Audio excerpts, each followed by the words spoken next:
Hello, my name's Mr. Hughes. I'm the head of physical education at Hatton Academy, and I'm just going to give you some information about our BTEC Sport Level 2 First Award course um, for for the options evening.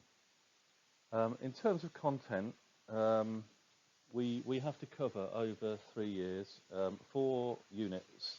Um, Unit 1 is an examined unit, all about fitness for sport and exercise. And as I said in the presentation, we cover the main three things that we cover are training methods, components of fitness, and fitness testing methods. Um, we then move on to Unit 2, practical sport performance. Now, as I say later on in the presentation, there is no requirement to be fantastically talented at sport. There is just a requirement to be prepared really to take part in a couple of practical activities. Unit 2 is likely to be the first unit that we cover. It's a coursework unit where we look at the rules, regulations and scoring systems of 2 sports, and you have to demonstrate a basic ability to um, show basic core skills from 2 sports, and then you have to review your sport performances. We look at the moment, the 2 sports that we're covering are basketball and rounders. Unit 3 is a 6-week training program where you apply the principles of personal training. We look at a little bit of sports physiology, a little bit of sports psychology. You then complete a 6-week training program and you evaluate that 6-week training program. We then move on to our final unit, which is sports leadership, where you plan a sports session and you deliver it to either your peers in your group or often to younger pupils in the school. So you pick an activity, you plan it all out, you come up with a detailed plan, and then you evaluate your performance at the end of that unit, and you also compare yourself to 2 selected leaders within the sporting sphere. Okay. Assessments, as I've just said, it's a 4-unit course, 3 units of coursework and 1 examination, all of which are worth the same in terms of value. The examination unit, we sit in year 10, often in year 10, at the start of year 10, and you do need to achieve at least a level 1 pass in that examination in order to be able to achieve a level 2 pass, which is the equivalent of a grade C overall in the course. So it's really important, is that examined unit.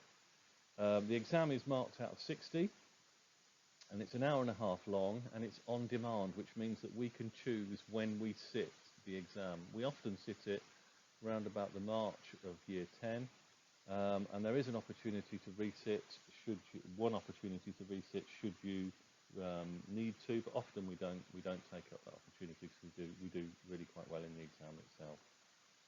The 3 units of coursework are marked by your teachers and are graded as a pass, merit or distinction, and you are allowed 1 resubmission of each of these pieces of coursework should you need that opportunity. In terms of skills and qualities, you do need to make sure that you meet deadlines and you're really well organised.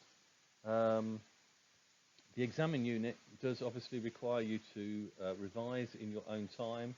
It is quite full on, that unit, because it is important and we need to do well in that unit. We do run also after school revision sessions for that unit.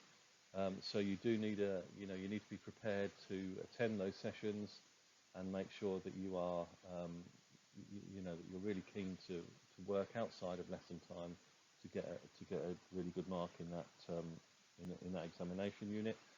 Otherwise, it's really important that you concentrate, that you apply yourself, and that you sort of dedicate yourself to the course. It is good fun. There is some opportunities for practical, so obviously you need to make sure that you bring appropriate equipment for your practical lessons. I'll just leave that for you to read, just for a short period of time, that one or two of our year 11s came up with a couple of quotes.